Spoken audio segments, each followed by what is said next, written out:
আসসালামু আলাইকুম ওরহমতুল্লাহ। প্রদর্শক, যখনই আপনার হঠাৎ করে অনেক বেশি টাকা পয়সা ধন সম্পদের প্রয়োজন হবে এবং যখনই আপনি অনেক বেশি বিপদ আপদ, বালা মুসিবত, দুঃখ কষ্ট, দুশ্চিন্তা, পেরেশানি, অভাব অনটন, দারিদ্রতা ও ঋণের মধ্যে থাকবেন, তখনই আপনি সকাল সন্ধ্যায় রাসূল সাল্লাল্লাহু আলাইহি ওয়াসাল্লামের শিখানো মূল্যবান এই 5টি আমল করুন। ইনশাআল্লাহ আল্লাহ তাআলা আপনার সকল বিপদ আপদ, বালা মুসিবত, দুঃখ কষ্ট, পেরেশানি, অভাব অনটন, দারিদ্রতা ও ঋণ দূর করে দিবেন এবং আল্লাহ পাক রব্বুল আলামিন আপনাকে গায়বীভাবে অনেক টাকা পয়সা ধন সম্পদ দিয়ে সাহায্য করবেন। যেভাবে আল্লাহ তাআলা আকাশ থেকে গায়বীভাবে স্বর্ণমুদ্রা ধন সম্পদ পাঠিয়ে হজরত আইয়ুব আলাইহিস সালামকে সাহায্য করেছিলেন। সম্মানিত ভিউয়ার্স, আপনি যদি সকাল সন্ধ্যায় এই মূল্যবান 5টি আমল করেন তাহলে ইনশাআল্লাহ আল্লাহ তাআলা আপনাকে গায়বীভাবে অনেক টাকা পয়সা ধন সম্পদ দিয়ে সাহায্য করবেন। তাই ভিডিওটি না টেনে সম্পূর্ণ ভিডিওটি মনোযোগ দিয়ে দেখতে থাকুন। আর ভিডিওটি ভালো লাগলে লাইক, কমেন্ট, শেয়ার করে চ্যানেলটি সাবস্ক্রাইব করে আমাদের পাশে থাকুন। সম্মানিত ভিউয়ার্স, বিপদ আপদ, বালা মুসিবত, দুঃখ কষ্ট, পেরেশানি, অভাব অনটন, দারিদ্রতা ও ঋণ থেকে মুক্ত হওয়ার সকাল সন্ধ্যার মূল্যবান এই 5টি আমলের মধ্য থেকে একটি আমল হচ্ছে ইস্তেগফার। আজকের ভিডিওতে আমি আপনাদেরকে এরকম 3টি ইস্তেগফার শিখিয়ে দেব, যে 3টি ইস্তেগফার পাঠ করিলে আল্লাহ তাআলা আপনার সকল বিপদ আপদ, বালা মুসিবত, দুঃখ কষ্ট, দুশ্চিন্তা, পেরেশানি, অভাব অনটন, দারিদ্রতা ও ঋণ দূর করে দিবেন এবং আল্লাহ পাক রব্বুল আলামিন আপনাকে গায়বীভাবে অনেক টাকা পয়সা ধন সম্পদ দিয়ে সাহায্য করবেন। সুবহানাল্লাহ। সম্মানিত ভিউয়ার্স, এই 5টি আমল করার পূর্বে অবশ্যই আপনাদেরকে একটি বিশেষ দুরূদ শরীফ পাঠ করতে হবে। কারণ হযরত ওমর বিন খাত্তাব রাদিয়াল্লাহু তাআলা আনহু বলেন, নিশ্চয়ই বান্দার দোয়া বা আমল আল্লাহ তাআলার দরবারে ততক্ষণ পর্যন্ত পৌঁছায় না যতক্ষণ পর্যন্ত না বান্দা তার নবীর প্রতি দুরূদ পাঠ না করে। অর্থাৎ যে কোনো আমল করার পূর্বে এবং শেষে দুরূদ শরীফ পাঠ না করা হলে ওই আমল আল্লাহ তাআলার দরবারে পৌঁছায় না, বরং তা আসমান ও জমিনের মধ্যবর্তী স্থানে আল্লাহ তাআলা ঝুলন্ত অবস্থায় আড়াল করে রেখে দেন। নাউযু বিল্লাহি মিন যালিক। তাই অবশ্যই আপনাদেরকে এই 5টি আমল করার পূর্বে একটি বিশেষ দুরূদ শরীফ পাঠ করতে হবে। সম্মানিত ভিউয়ার্স, এছাড়াও সকাল সন্ধ্যায় বেশি বেশি দুরূদ শরীফ পাঠ করার বিষয়ে কোরআন এবং হাদিসের মধ্যে অনেক ফজিলতের কথা বর্ণিত হয়েছে। তাই আমি এখন আপনাদেরকে কোরআন এবং হাদিস থেকে দুরূদ শরীফ পাঠ করার কিছু বিশেষ ফজিলতের বিষয়ে জানিয়ে দেব ইনশাআল্লাহ। রাসূল সাল্লাল্লাহু আলাইহি ওয়াসাল্লাম বলেছেন, যে ব্যক্তি আমার উপর একবার দুরূদ শরীফ পাঠ করবে, আল্লাহ তাআলা তার উপর 10টি রহমত নাজিল করবেন, তার 10টি ভুল ক্ষমা করে দিবেন এবং তার জন্য সম্মানের 10টি মর্যাদা উন্নত করবেন। সুবহানাল্লাহ। নাসাই শরীফ। অন্য এক হাদিসে বলা হয়েছে, রাসূল সাল্লাল্লাহু আলাইহি ওয়াসাল্লাম বলেছেন, কিয়ামতের দিন আমার সবচাইতে নিকটবর্তী মানুষ তারাই হবে যারা আমার উপর বেশি বেশি দুরূদ শরীফ পাঠ করবে। সুবহানাল্লাহ। তিরমিজি শরীফ।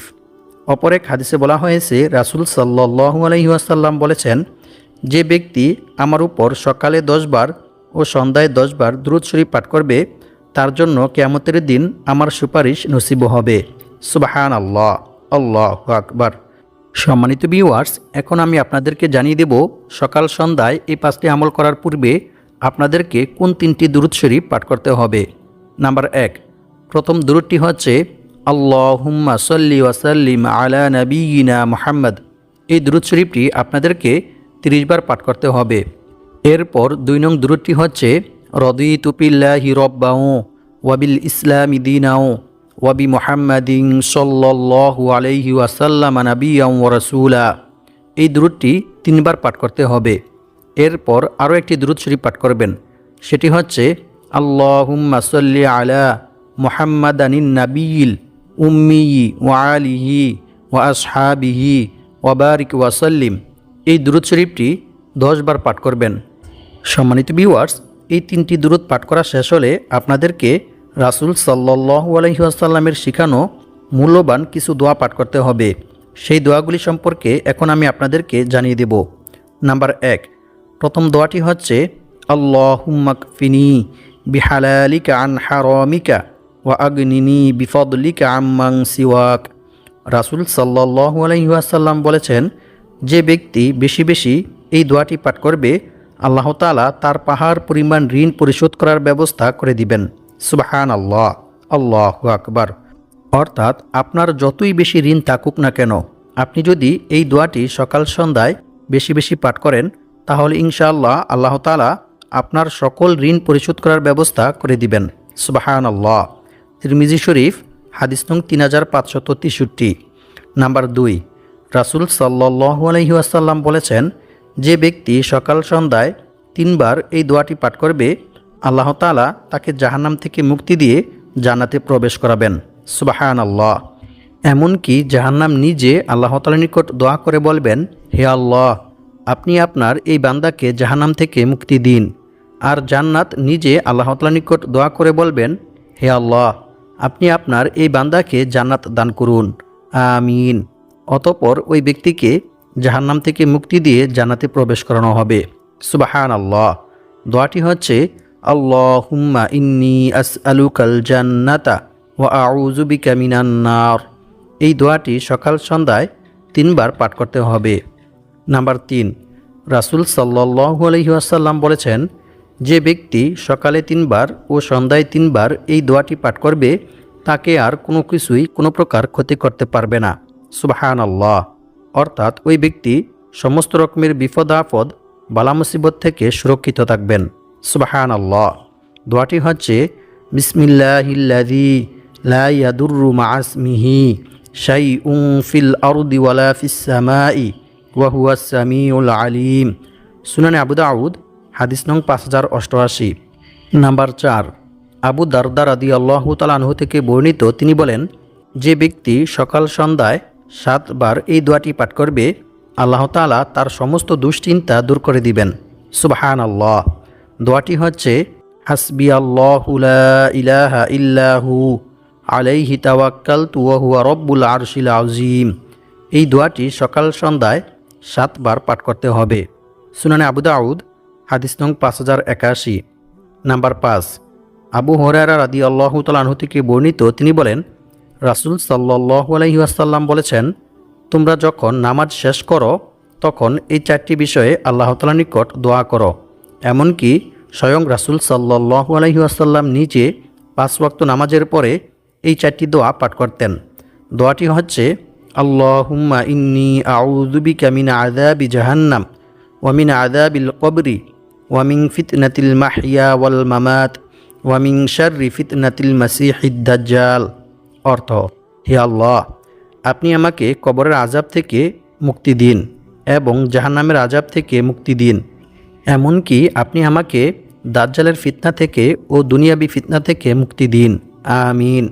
রাসূল সাল্লাল্লাহু আলাইহি ওয়াসাল্লাম বলেছেন, যে ব্যক্তি 5 ওয়াক্ত নামাজের পরে এই দোয়াটি পাঠ করবে, আল্লাহ তাআলা তাকে জাহান্নামের আযাব থেকে, কবরের আযাব থেকে, দুনিয়াবি ফিতনা থেকে ও দাজ্জালের ফিতনা থেকে সুরক্ষিত রাখবেন। সুবহানাল্লাহ। নাম্বার 6, রাসূল সাল্লাল্লাহু আলাইহি ওয়াসাল্লাম বলেছেন, যে ব্যক্তি সকালে 3 বার এই দোয়াটি পাঠ করবে, আল্লাহ তাআলা তার রিজিক বৃদ্ধি করে দিবেন এবং তার জ্ঞান বুদ্ধি বৃদ্ধি করে দিবেন। সুবহানাল্লাহ। দোয়াটি হচ্ছে, আল্লাহুম্মা ইন্নী আসআলুকা ইলমান নাফিআ ওয়া রিজকান তাইয়্যিবা ওয়া আমালান মুতাকাব্বালা। নাম্বার 7, সম্মানিত ভিউয়ার্স, এই দোয়াটি পাঠ করিলে আল্লাহ তাআলা আপনার সকল ঋণ ও দুশ্চিন্তা দূর করে দিবেন। সুবহানাল্লাহ।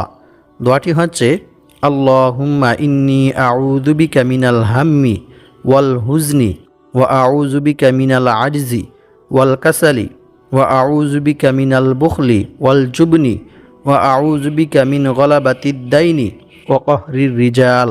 অর্থ, হে আল্লাহ, আমি তোমার নিকট আশ্রয় চাচ্ছি দুশ্চিন্তা ও পেরেশানি থেকে, আরও আশ্রয় চাচ্ছি অক্ষমতা ও অলসতা থেকে, আরও আশ্রয় চাচ্ছি কৃপণতা ও কাপুরুষতা থেকে, এবং আরও আশ্রয় চাচ্ছি ঋণের বোঝা ও মানুষের নিপীড়ন থেকে। সম্মানিত ভিউয়ার্স, যে ব্যক্তি এই দোয়াটি সকাল সন্ধ্যায় পাঠ করবে, আল্লাহ তাআলা তার সমস্ত ঋণ ও দুশ্চিন্তা দূর করে দিবেন। সুবহানাল্লাহ। সুনানে আবু দাউদ, হাদিস নং 1555।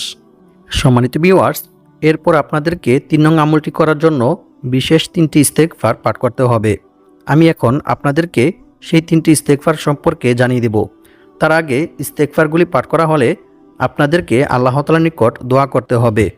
আজকের ভিডিওতে আমি আপনাদেরকে এরকম কিছু দোয়া শিখিয়ে দেব, যে দোয়াগুলির মাধ্যমে আল্লাহ তাআলার নিকট কিছু চাইলে আল্লাহ তাআলা অবশ্যই আপনাকে তা দান করবেন এবং আপনার মনের সকল ইচ্ছা আল্লাহ তাআলা পূর্ণ করবেন ইনশাআল্লাহ। সাদ ইবনে আবি ওয়াক্কাস রাদিয়াল্লাহু তাআলা আনহু থেকে বর্ণিত, তিনি বলেন, রাসূল সাল্লাল্লাহু আলাইহি ওয়াসাল্লাম বলেছেন, আল্লাহ তাআলার নবী হযরত ইউনূস আলাইহিস সালাম মাছের পেটে থাকাকালে যে দোয়া করেছিলেন তা হলো, লা ইলাহা ইল্লা আনতা সুবহানাকা ইন্নী কুনতু মিনাজ জালিমিন। তারপর রাসূল সাল্লাল্লাহু আলাইহি ওয়াসাল্লাম বলেন, যে কোনো মুসলিম ব্যক্তি কোনো বিষয়ে কখনও আল্লাহ তাআলার নিকট এ দোয়া করিলে অবশ্যই আল্লাহ তাআলা তার দোয়া কবুল করেন। সুবহানাল্লাহ। জামিয়া তিরমিজি, হাদিস নং 3505। এছাড়াও এই দোয়াটি বেশি বেশি পাঠ করিলে আল্লাহ তাআলা আপনাকে সমস্ত রকমের বিপদ আপদ বালা মুসিবত থেকে সুরক্ষিত রাখবেন। সুবহানাল্লাহ। সম্মানিত ভিউয়ার্স, এখন আমি আপনাদেরকে এমন 2টি ইসমে আজম শিখিয়ে দেব, যে 2টি ইসমে আজমের মাধ্যমে আল্লাহ তাআলার নিকট দোয়া করিলে অবশ্যই আল্লাহ তাআলা আপনার দোয়া কবুল করবেন এবং আপনি আল্লাহ তাআলার নিকট যা চাইবেন ইনশাআল্লাহ আল্লাহ তাআলা আপনাকে তাই দান করবেন। আল্লাহর রাসূল সাল্লাল্লাহু আলাইহি ওয়াসাল্লাম এক হাদিসে বলেন, তোমরা সব সময় ইয়া যাল জালালি ওয়াল ইকরাম এই ইসমে আজম পাঠ করাকে অপরিহার্য করে নাও। তিরমিজি শরীফ, হাদিস নং 3523। অন্য এক হাদিসে বলা হয়েছে, একবার হযরত আনাস রাদিয়াল্লাহু তাআলা আনহু রাসূল সাল্লাল্লাহু আলাইহি ওয়াসাল্লামের সঙ্গে বসেছিলেন। তখন ওইখানে এক লোক এসে নামাজ আদায় করলেন। অতঃপর সে ব্যক্তি এ দোয়া করলেন। দোয়াটি হচ্ছে, আল্লাহুম্মা ইন্নী আসআলুকা বিআন্না লাকাল হামদ লা ইলাহা ইল্লা আনতাল মান্নান বাদিউস সামাওয়াতি ওয়াল আরদ ইয়া যাল জালালি ওয়াল ইকরাম ইয়া হাইয়্যু ইয়া কাইয়্যুম। অতঃপর রাসূল সাল্লাল্লাহু আলাইহি ওয়াসাল্লাম তাকে বললেন, তুমি কি জানো তুমি আল্লাহ তাআলার নিকট কিসের মাধ্যমে দোয়া করেছো? তুমি আল্লাহ তাআলার নিকট ইসমে আজমের উসিলায় দোয়া করেছো, যে নামে ডাকলে মহান আল্লাহ তাআলা সাড়া দেন এবং কিছু চাইলে আল্লাহ তাআলা তাকে তা দান করেন। সুবহানাল্লাহ। সম্মানিত ভিউয়ার্স, আপনারা যদি সম্পূর্ণ দোয়াটি মুখস্থ করতে না পারেন তাহলে অন্তত ইয়া যাল জালালি ওয়াল ইকরাম ইয়া হাইয়্যু ইয়া কাইয়্যুম এই 2টি ইসমে আজম পাঠ করে আল্লাহ তাআলার নিকট দোয়া করবেন। তবে অবশ্যই সম্ভব হলে সম্পূর্ণ দোয়াটি মুখস্থ করার চেষ্টা করবেন ইনশাআল্লাহ। সম্মানিত ভিউয়ার্স, এখন আমি আপনাদেরকে যে আমলটির বিষয়ে জানিয়ে দেব, এই আমলটি অত্যন্ত মূল্যবান এবং গুরুত্বপূর্ণ একটি আমল। তাই আপনারা ভিডিওটি না টেনে সম্পূর্ণ ভিডিওটি মনোযোগ দিয়ে দেখতে থাকুন। সম্মানিত ভিউয়ার্স, অবশ্যই আপনারা বিপদ আপদ বালা মুসিবত দুঃখ কষ্ট পেরেশানি অভাব অনটন দারিদ্রতা ও ঋণ থেকে মুক্তি পেতে চাইলে এই 3টি ইস্তেগফার সকাল সন্ধ্যায় বেশি বেশি পাঠ করবেন ইনশাআল্লাহ। সম্মানিত ভিউয়ার্স, ইস্তেগফার পাঠ করার প্রতি গুরুত্ব দিয়ে এবং ইস্তেগফার পাঠ করিলে আল্লাহ তাআলা বান্দাকে কি কি পুরস্কার দান করেন সেই সম্পর্কে আল্লাহ তাআলা পবিত্র কোরআনের মধ্যে বলেন, আর যে ব্যক্তি আল্লাহকে ভয় করবে আল্লাহ তাআলা তার সমস্ত সমস্যা থেকে উত্তরণের পথ বের করে দিবেন আর তাকে এমন জায়গা থেকে রিজিক দান করবেন যা সে কল্পনাও করতে পারবে না। অর্থাৎ তার ধারণার বাইরে থেকে গায়বীভাবে আল্লাহ তাআলা তার রিজিকের ব্যবস্থা করে দিবেন। সুবহানাল্লাহ। আর যে ব্যক্তি আল্লাহর উপর ভরসা করবে তার জন্য তিনিই যথেষ্ট হবেন। নিশ্চয়ই আল্লাহ তাআলা তার সমস্ত ইচ্ছা পূর্ণ করবেনই। সুবহানাল্লাহ। সূরাতুত তলাক, আয়াত নং 2 থেকে 3। সম্মানিত ভিউয়ার্স, আল্লাহকে ভয় করার সর্বোত্তম মাধ্যম হচ্ছে তাওবা ইস্তেগফার করা, ক্ষমা প্রার্থনা করা। বান্দার দ্বারা ইচ্ছায় কিংবা অনিচ্ছায় কোনো গুনাহ সংগঠিত হয়ে গেলে বান্দা যদি আল্লাহর ভয়ে, আল্লাহর আযাবের ভয়ে আল্লাহ তাআলার নিকট তাওবা ইস্তেগফার করে, ক্ষমা প্রার্থনা করে, তাহলে আল্লাহ তাআলা অনেক খুশি হন এবং বান্দাকে অসংখ্য অগণিত পুরস্কার দান করেন। রাসূল সাল্লাল্লাহু আলাইহি ওয়াসাল্লাম বলেছেন, যে ব্যক্তি বেশি বেশি তাওবা ইস্তেগফার পাঠ করবে আল্লাহ তাআলা তার সমস্ত সমস্যা থেকে উত্তরণের পথ বের করে দিবেন।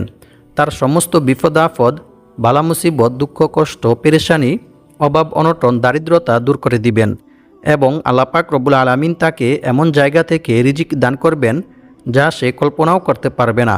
অর্থাৎ তার ধারণার বাইরে থেকে গায়বীভাবে আল্লাহ তাআলা তার রিজিকের ব্যবস্থা করে দিবেন। সুবহানাল্লাহ। সুনানে আবু দাউদ, হাদিস নং 1518। আর আল্লাহ তাআলার উপর ভরসা করার সর্বোত্তম মাধ্যম হচ্ছে বিপদ আপদ, বালা মুসিবত, দুঃখ কষ্ট, দুশ্চিন্তা, পেরেশানি, অভাব অনটন, দারিদ্রতা সর্ব অবস্থায় আল্লাহর উপর ভরসা করতে হবে। আল্লাহ ব্যতীত অন্য কারো উপর ভরসা করা যাবে না। এমনকি অন্য কারো কাছে নিজের সমস্যার কথাও বলা যাবে না। কারণ রাসূল সাল্লাল্লাহু আলাইহি ওয়াসাল্লাম বলেছেন, অভাব ও সমস্যাগ্রস্ত কোনো ব্যক্তি যখন তার অভাব ও সমস্যার কথা মানুষের কাছে বলে, মানুষের কাছে সাহায্য চায়, তখন তার সেই অভাব পূর্ণ করা হয় না। নাউযু বিল্লাহি মিন যালিক। পক্ষান্তরে যে ব্যক্তি তার অভাব ও সমস্যার কথা আল্লাহ তাআলার নিকট বলে, আল্লাহ তাআলার নিকট সাহায্য চায়, অচিরেই আল্লাহ তাআলা তার অভাব ও সমস্যা দূর করে দেন। সুবহানাল্লাহ। তাই আমাদেরকে সব সময় বিপদ আপদ, বালা মুসিবত, দুঃখ কষ্ট, পেরেশানি, অভাব অনটন, দারিদ্রতা ও ঋণ থেকে মুক্ত হওয়ার যে সকল আমল ও দোয়া রয়েছে সেগুলির মাধ্যমে আল্লাহ তাআলার নিকট দোয়া করে সাহায্য চাইতে হবে। সম্মানিত ভিউয়ার্স, এখন আমি আপনাদেরকে জানিয়ে দেব যে 3টি ইস্তেগফার পাঠ করিলে আল্লাহ তাআলা আপনার সকল বিপদ আপদ, বালা মুসিবত, দুঃখ কষ্ট, পেরেশানি, অভাব অনটন, দারিদ্রতা ও ঋণ দূর করে দিবেন। রাসূল সাল্লাল্লাহু আলাইহি ওয়াসাল্লাম বলেছেন, যে ব্যক্তি ইস্তেগফার তথা ক্ষমা প্রার্থনা করাকে নিজের জন্য আবশ্যক করে নিবে, আল্লাহ তাআলা তাকে গায়বীভাবে তার রিজিকের ব্যবস্থা করে দিবেন। সুবহানাল্লাহ। সুনানে নাসাই, হাদিস নং 3819। সম্মানিত ভিউয়ার্স, ইস্তেগফার 3টির মধ্য থেকে প্রথমটি হচ্ছে, আল্লাহুম্মা ইন্নী আউযু বিকা মিনাল কিল্লাতি ওয়াল ফকরি ওয়াদ-দিল্লাতি ওয়া আউযু বিকা আন আযলিমা আও উযলিমা। সম্মানিত ভিউয়ার্স, এই ইস্তেগফারটি পাঠ করিলে আল্লাহ তাআলা আপনার সকল অভাব অনটন, দারিদ্রতা দূর করে দিবেন এবং আল্লাহ পাক রব্বুল আলামিন আপনার মান সম্মান, ইজ্জত মর্যাদা বৃদ্ধি করে দিবেন। এছাড়াও শত্রুর ক্ষতি থেকে আল্লাহ তাআলা আপনাকে সুরক্ষিত রাখবেন। সুবহানাল্লাহ। সম্মানিত ভিউয়ার্স, 2 নং ইস্তেগফারটি হচ্ছে, আল্লাহুম্মা গফিরলি যামবি ওয়া ওয়াসি'লি ফি দারি ওয়া বারিকলি ফি রিজকি। এই ইস্তেগফারটি সকাল সন্ধ্যায় বেশি বেশি পাঠ করিলে আল্লাহ তাআলা আপনার সকল বিপদ আপদ, বালা মুসিবত, দুঃখ কষ্ট, দুশ্চিন্তা, পেরেশানি, অভাব অনটন, দারিদ্রতা ও ঋণ দূর করে দিবেন এবং আল্লাহ পাক রব্বুল আলামিন আপনাকে গায়বীভাবে অনেক টাকা পয়সা, ধন সম্পদ দিয়ে সাহায্য করবেন। এছাড়াও আরও একটি ছোট্ট ইস্তেগফার আছে। সেই ইস্তেগফারটি পাঠ করিলে আল্লাহ তাআলা আপনার রিজিক বৃদ্ধি করে দিবেন। ইস্তেগফারটি হচ্ছে, লা হাওলা ওয়ালা কুওয়াতা ইল্লা বিল্লাহ। সম্মানিত ভিউয়ার্স, 3 নং যে ইস্তেগফারটি রয়েছে সেই ইস্তেগফারটি হচ্ছে, আস্তাগফিরুল্লাহাল আযীম আল্লাযী লা ইলাহা ইল্লা হুয়াল হাইয়ুল কাইয়্যুম ওয়া আতুবু ইলাইহি। রাসূল সাল্লাল্লাহু আলাইহি ওয়াসাল্লাম বলেছেন, যে ব্যক্তি রাতে ঘুমানোর পূর্বে 3 বার এই ইস্তেগফারটি পাঠ করবে, আল্লাহ তাআলা তার জীবনের সকল গুনাহ ক্ষমা করে দিবেন, যদিও তা সমুদ্রের ফেনারাশি পরিমাণ কিংবা বালুর স্তূপের পরিমাণ হয়ে থাকে। সুবহানাল্লাহ। আল্লাহ পাক রব্বুল আলামিন আমাদের সবাইকে সকাল সন্ধ্যায় এই 5টি আমল করে বিপদ আপদ, বালা মুসিবত, দুঃখ কষ্ট, দুশ্চিন্তা, পেরেশানি, অভাব অনটন, দারিদ্রতা ও ঋণ থেকে মুক্ত হয়ে অনেক টাকা পয়সা, ধন সম্পদের মালিক হওয়ার তৌফিক দান করুক। আমিন।